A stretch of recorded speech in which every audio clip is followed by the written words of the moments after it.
Isa akong waiter sa isang private resort. Marami nang dumadaan sa amin ng mga mayayamang bisita ng mga politiko, artista at kung minsan mga foreigner na gusto lang ng katahimikan. Pero wala pa akong naranasan na kasing kakaiba ng nangyari noong gabi na yun. Gabi ng Biyernes, biglang nagpa-meeting ang manager namin. May darating tayong VIP guest, sabi niya.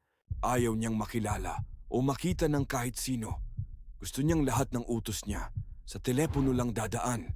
Walang tanong, walang makikipag-usap. Tahimik kaming lahat.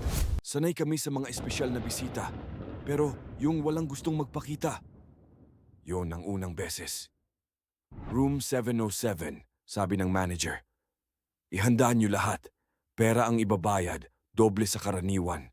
Dahil night shift ako ang na-assign maghatid ng order. Bandang 10:00, tumawag ang telepono sa front desk. Boses ng lalaki, malamig, mabagal. Pakihanda ang dinner, wag kumatok. Iwan lang sa harap ng pinto. Nilagay namin sa tray ang order. Steak, red wine, at isang mangkok ng tinola. Habang inaakyat ko sa ikapitong palapag, napansin kong malamig at tahimik ang hallway. Parang walang nakatira. Pagdating ko sa harap ng room 707, tahimik. Kumakatok dapat ako pero naalala ko ang bilin. Iwan lang sa harap ng pinto.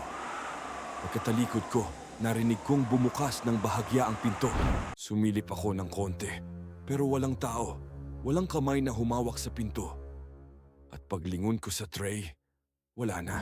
Parang nawala lang sa ere. Kinabukasan, tinawagan ulit kami. Please deliver breakfast. Same room. Ganun pa rin. Walang tao. Pero tuwing iiwan namin, nawawala ang pagkain. Pero may kakaiba. Pagbalik namin ng tray makalipas ang ilang oras, malinis. Pati plato, parang bagong hugas. At amoy insenso ang paligid. Lumipas ang 3 gabi. Sa ikatlong gabi, ako ulit ang naka-duty. Pero nang sumilip ako sa logbook, napansin kong walang pangalan sa ilalim ng VIP Guest Room 707. Walang check-in record. Wala ring ID na naiwan. Lumapit ako sa security guard.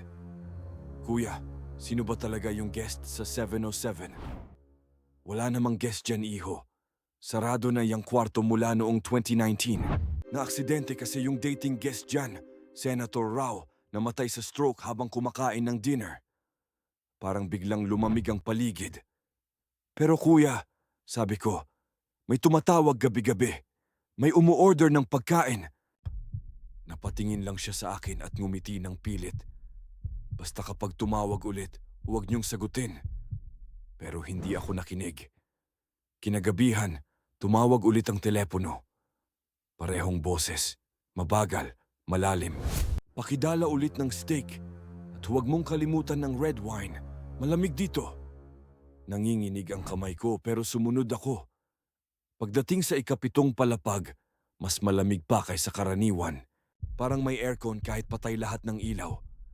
Paglapit ko sa room 707, sarado pa rin ang pinto. Nilapag ko ang tray. Tapos, hindi ko alam kung bakit, pero naglakas loob akong tumingin sa door viewer. Doon ko siya nakita. Isang lalaking nakasuot ng puting barong, nakaupo sa mesa, may hawak na baso ng alak, pero walang ulo. Tumakbo ako pababa, halos madapa sa hagdan. Pagtingin ko sa telepono sa front desk, patay na ang linya. Simula noon, walang gustong mag-duty sa gabi.